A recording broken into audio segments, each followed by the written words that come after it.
This Roger here, 2 Samuel, and Absalom has just been killed, and it was Joab stabbed him in the heart because he got his head. Absalom got his head hung up in a tree, in an oak tree, and was hanging there. And they went over there, and so they had been warned by David to be careful with the young man. But my gosh, he was causing a rebellion. There was no way for him. But anyway, he's dead, and David is crying about it. So it was told Joab, "Behold, the king is weeping and mourning for Absalom." So the victory that day was turned into mourning for all the people. For the people heard that day, the king is grieving for his son. And the people stole into the city that day as people steal in who are ashamed when they flee in battle. The king covered his face, and the king cried with a loud voice, "Oh, my son Absalom! Oh, Absalom, my son, my son!" Then Joab came into the house to the king and said, "You have today covered with shame the faces of all your servants, who have this day saved your life and the lives of your sons and your daughters and the lives of your wives and your concubines, because you love those who hate you and hate those who love you. For you have made it clear today that commanders and servants are nothing to you. For today I know that if Absalom were alive and all of us were dead today, then you would be pleased. Now therefore arise, go out and speak kindly to your servants, for I swear by the Lord, if you do not go, not a man will stay with you this night. And this will be worse for you than all the evil that has come upon you from your youth until now." Then the king rose and took his seat in the gate, and the people were all told, "Behold, the king is sitting in the gate." And all the people came before the king. Now Israel had fled, every man to his own home.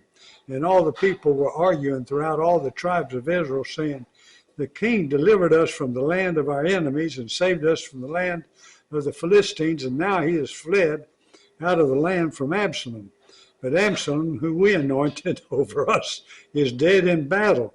Now therefore, why do you say nothing about bringing the king back?" And King David sent this message to Zadok and Abiathar the priests, saying to the elders of Judah, "Why should you be last to bring the king back to his house when the word of all Israel has come to the king? You are my brothers, you are my bone and my flesh. Why then should you be the last to bring back the king? And say to Amasa, are you not my bone and my flesh? God do so to me, and more also, if you are not commander of my army from now on in place of Joab."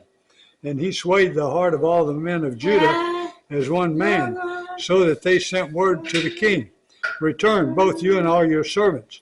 So the king came back to the Jordan, and Judah came to Gilgal to meet the king, and to bring the king over the Jordan. And Shimei, the son of Gera, the Benjamite, from Bahurim, hurried to come down with the men of Judah to meet King David. And with him were 1,000 men from Benjamin, and Ziba, the servant of the house of Saul, with his 15 sons and his 20 servants, rushed down to the Jordan before the king. And they crossed the ford to bring over the king's household and to do his pleasure.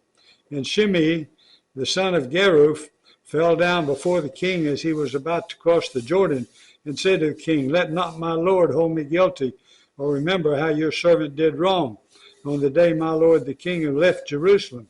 Do not let the king take it to heart, for your servant knows that I have sinned. Therefore, behold, I have come this day, first of all, the house of Joseph, to come down to meet my lord the king." Abishai, the son of Zeruiah, answered, "Shall not Shimei be put to death for this, because he cursed the Lord's anointed?" But David said, "What have I to do with you, you sons of Zeruiah?" That was David's sister. "That you should this day be as an adversary to me? Shall anyone be put to death in Israel this day? For do I not know that I am the day king over Israel?" And the king said to Shimei, "You shall not die." And the king gave him his oath. And Mephibosheth, the son of Saul, came down to meet the king.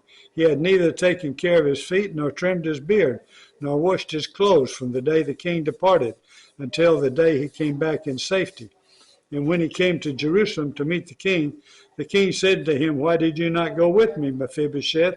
And he answered, My lord, O king, my servant deceived me, for your servant said to him, I will saddle a donkey for myself, that I may ride on it and go with the king, for your servant is lame.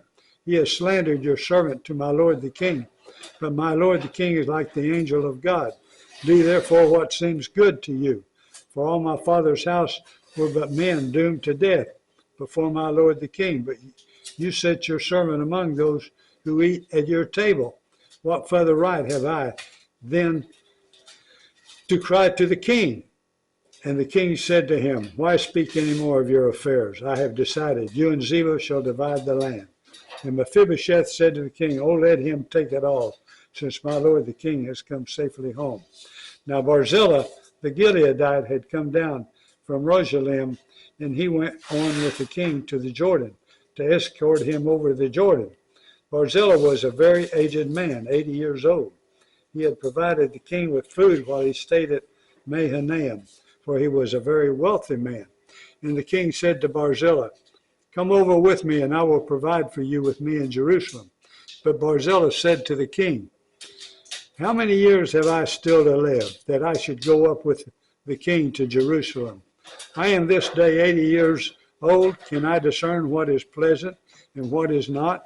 Can your servant taste what he eats or what he drinks?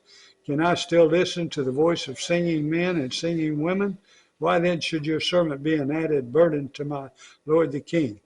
Your servant will go a little way over the Jordan with the king. Why should the king repay me with such a reward? Please let your servant return, that I may die in my own city near the grave of my father and my mother. But here's your servant Chimham. Let him go over with my lord the king, and do for him whatever seems good to you. And the king answered, Chimham shall go over with me, and I will do for him whatever seems good to you. And all that you desire of me, I will do for you. Then all the people went over the Jordan, and the king went over, and the king kissed Barzillai and blessed him, and he returned to his own home. The king went on to Gilgal, and Chimham went on with him. All the people of Judah and also half the people of Israel brought the king on his way. Then all the men of Israel came to the king and said to the king, Why have our brothers, the men of Judah, stolen you away, and brought the king and his household over the Jordan, and all David's men with him? And all the men of Judah answered the men of Israel, Because the king is our close relative. Why then are you angry over this matter? Have we eaten at all at the king's expense, or has given us any gift? And the men of Israel answered the men of Judah, We have 10 shares in the king, and in David also we have more than you. Why then did you despise us? Were we not the first to speak of bringing back our king? But the word of the men of Judah were fiercer than the words of the men of Israel. All right. Tomorrow we'll see about the rebellion of Sheba.